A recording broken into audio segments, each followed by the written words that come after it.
Hi, my name is Melissa Jackson. I'm Director of Customer Engagement Marketing at Point Click Care. This session is Journey Away from Jive, Implementing Influitive with a Jive Migration.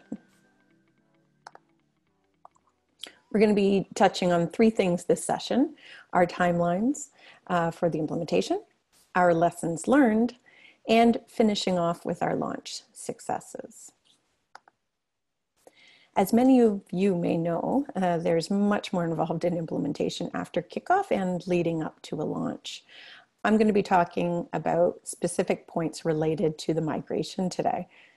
In January, we requested that our top 50 most engaged community members and advocates get access to do a pilot or a soft launch to provide feedback before we do a full launch and migration. We may be unique because we had our customers accessing Jive by logging into our Point Click Care application and using a single sign-on. So we had to actually wait for one of our Point Click Care major releases because updates to the single sign-on required dev work, and to be able to make that link, single sign-on pointing from Jive to now point to the new Influitive platform. April was our next major release, so both us and our champions were really eager to get started. So we sort of used this as an opportunity to see if we could do a pilot test and use this as an opportunity to do a little bit of testing and get some feedback from some key people that we knew were really engaged in our current Jive platform. We planned to do this at the end of February.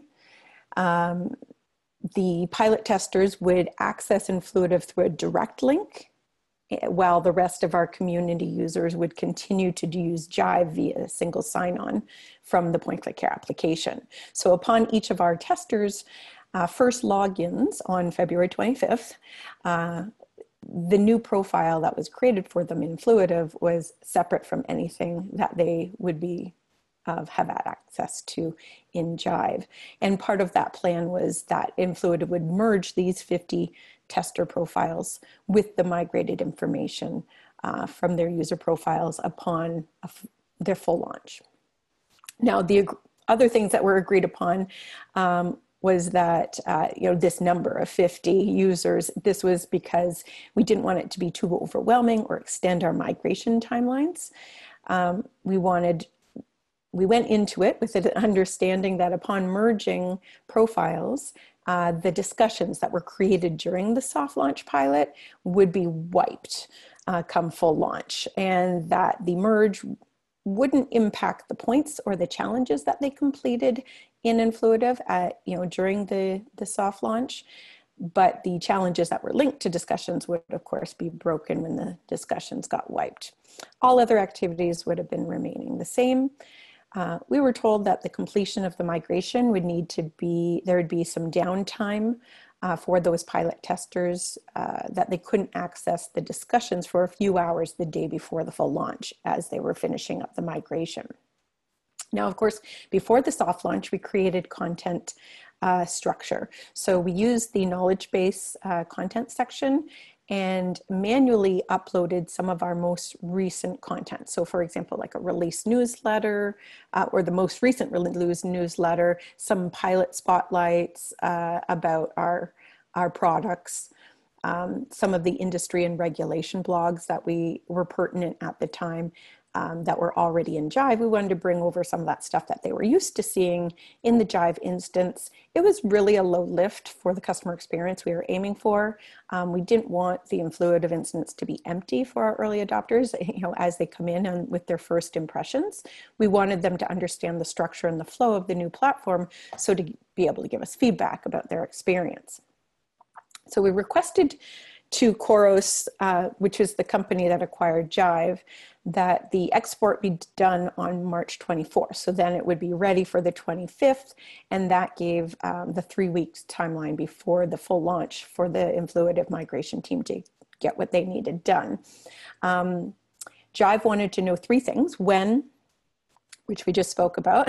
How they asked if a SFTP was an acceptable method of transmission to receive the files, which it was with the Influitive team. Basically, Jive had an SFTP server, and they provided us with credentials to log in to retrieve the data when it was ready. And the last thing was, did we want the media and attachments stored in our current Jive community as well? And it was because this came in as a separate bin store file. This was a bit of a surprise because Influitive wasn't, they weren't accounting for that in the 3 weeks that they talked about. So it would take longer if we included all the media and the attachments. But, this is our data, and we sort of only got one shot to get a free dump from Jive.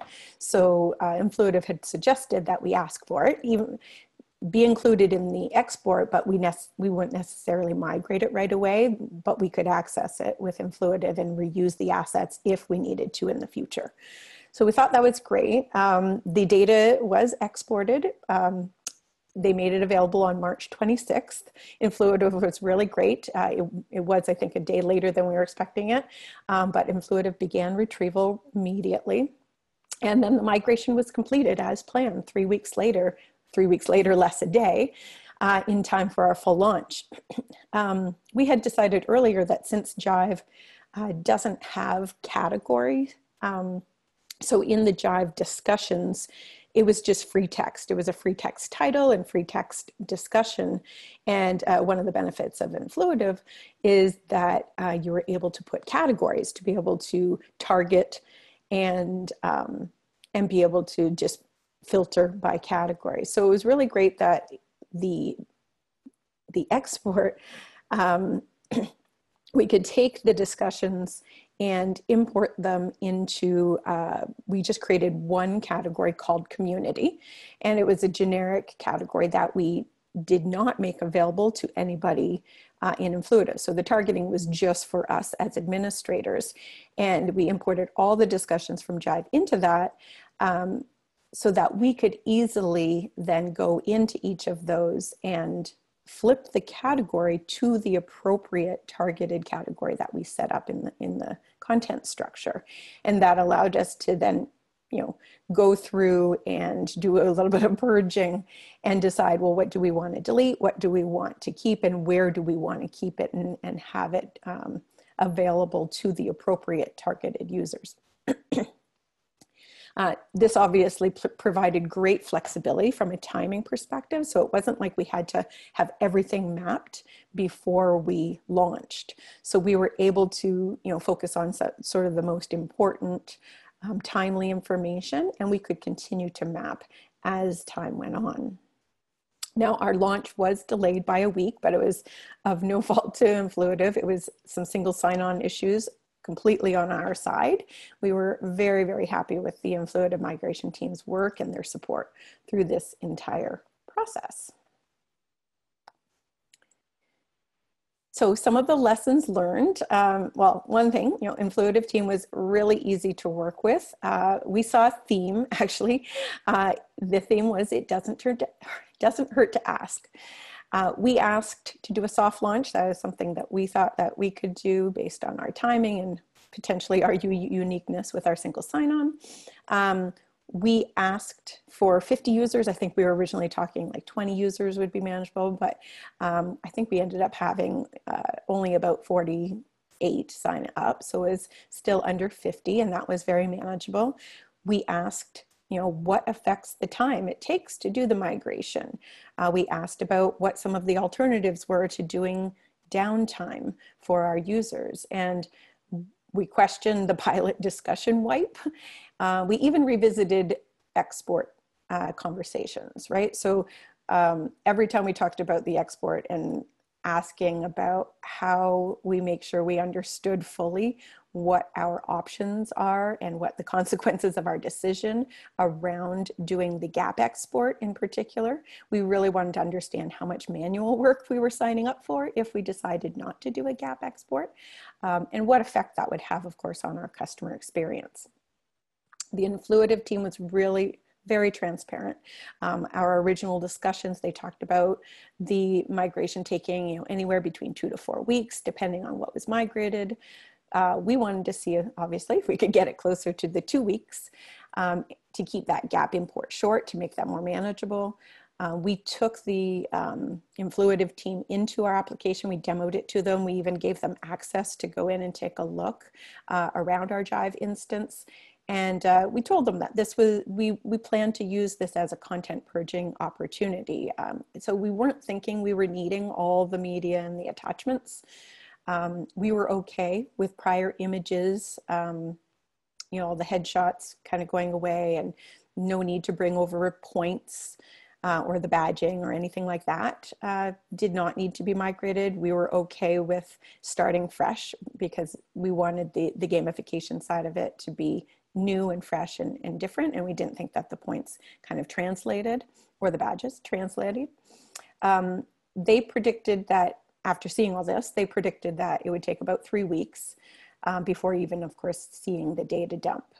Now, we didn't want 3 weeks of no community access for our customers. We did not want that to be the point where we got the export and then we're like, okay, don't add anything more. Because we didn't think that would be a good customer experience, stopping adding to Jive after the export was done. We didn't want to pay Jive for the gap export either. We found out the costs, and that just wasn't an option for us.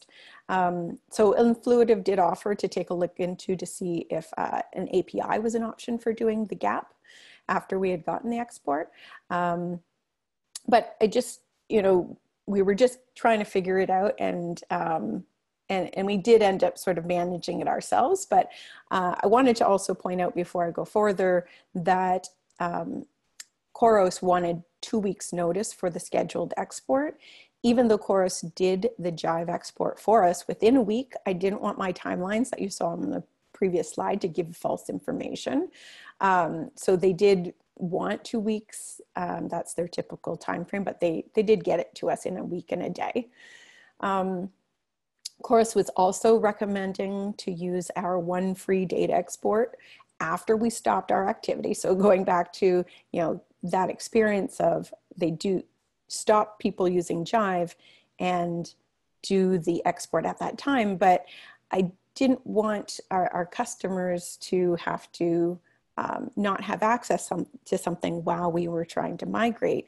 And I really didn't want to use my one-shot data export once we had already sort of cut ties and trust that it would go smoothly, especially because their gap export costs were atrocious. Like 15,000 each time you did a gap was really leaving us no choice but to manage that gap ourselves and try to decrease the gap or minimize the impact as much as possible. So anyway, what we ended up doing is during those 3 weeks while they were migrating, we monitored both instances. We posted any new content that we were posting to Jive for existing customers. We also posted it in for our soft launch customers. And then as we got closer to the full launch, we brought over any relevant discussions from Jive. So I manually would bring them over. It ended up not being that bad since we had our 50 most engaged already in our Influitive instance for the pilot. Those were our biggest, you know, contributors. So it really didn't seem like that much as I was manually doing that process. And back to our theme about it doesn't hurt to ask. A few days before the migration was complete, we asked if we could get a list of all of the, you know, discussion topics that were being migrated in so that we could sort of plan ahead and figure out and split up the task of where we would be mapping those discussions into what categories or what are we going to delete. And right away, Influitive said that they could do that, and they ended up providing us a Google Sheet that really exceeded our expectations. It was a list of the discussions with the date and time that it was created or last updated. And for each of those, it actually had the hyperlink right in the Google Sheet that took us directly into the Influitive page where we could just quickly flip the category as needed. So we were able to really focus on what decisions we were able to make just by going through that Google sheet. We weren't even going in and trying to get through every single every single discussion in the Influitive app. We were just opening up pages as we went. It allowed us to be a little bit more focused on what was most recent, what had the most activity in the discussions for decision making. And then, of course, if we decided to delete a topic, if it was no longer relevant or it's outdated, we could do that very easily. And there was a 24-hour buffer in case you decided to change your mind.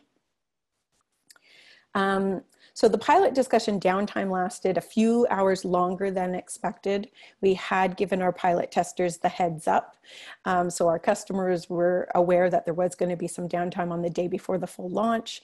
And we all kind of put that in our calendars. And I, of course, blocked off time in the afternoon with my team to start doing that migration once we got the go-ahead. So it did take a little bit longer. Our champions didn't have a problem. It sort of lasted into kind of mid to late afternoon. Champions didn't notice. I mean, they're in long-term care. So they were sort of busy during COVID.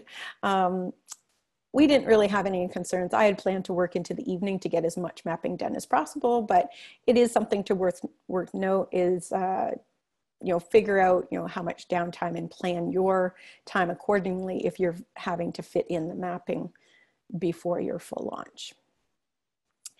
So the community category was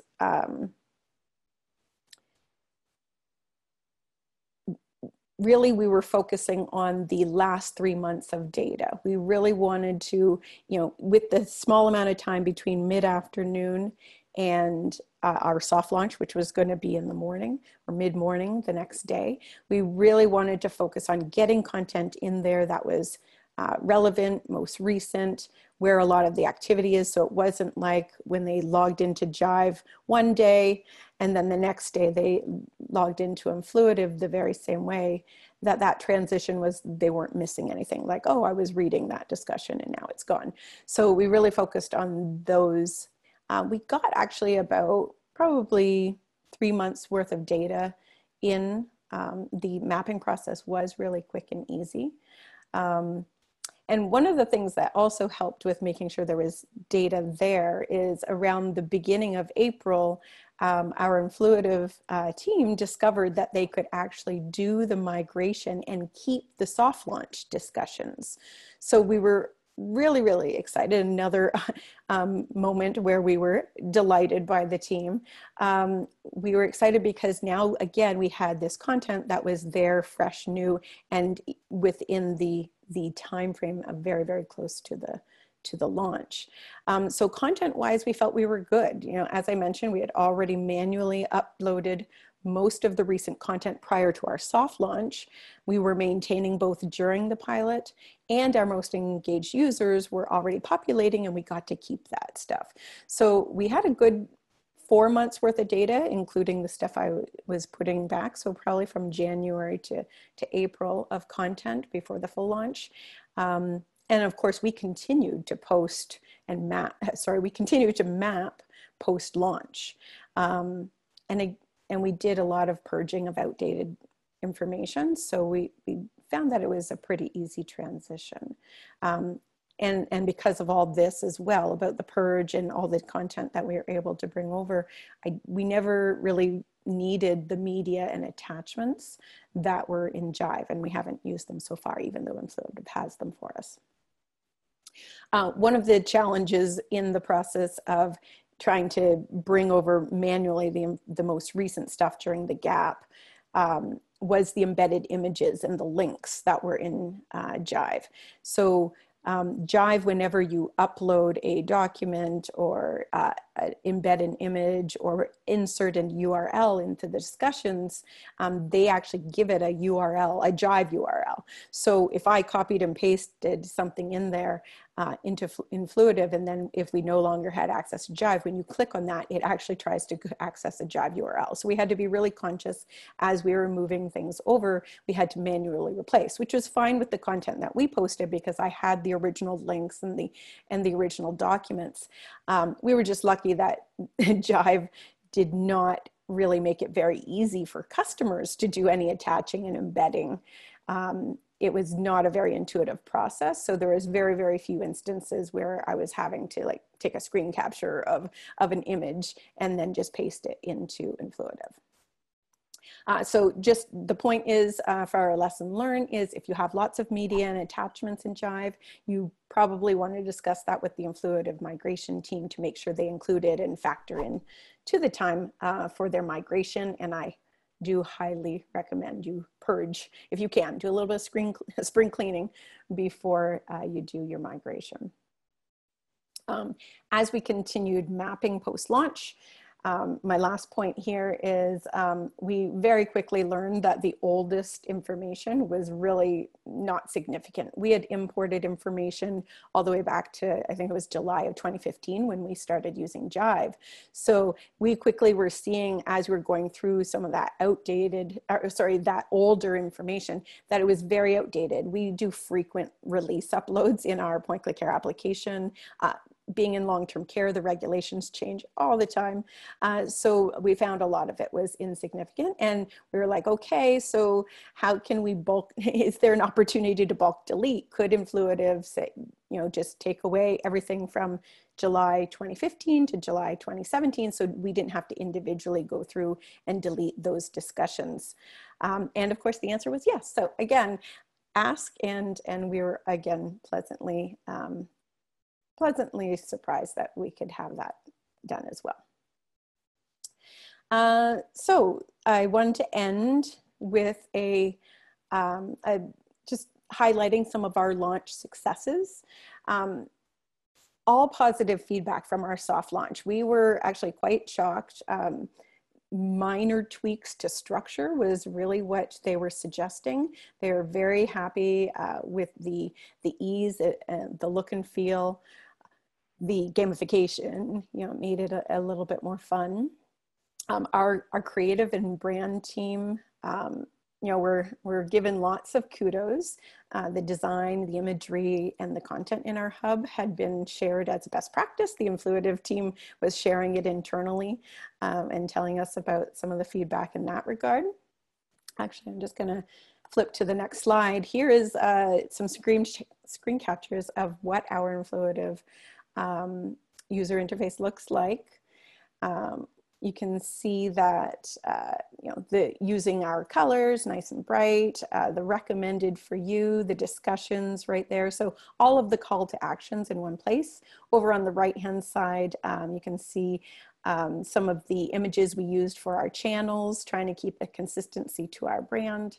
And then I'm just showing up here one of the examples of how we post our release newsletters and how we're promoting discussions. So we would have a challenge that would direct them to the discussion and have them identify what were the things in the upload that they felt would help them most in their communities.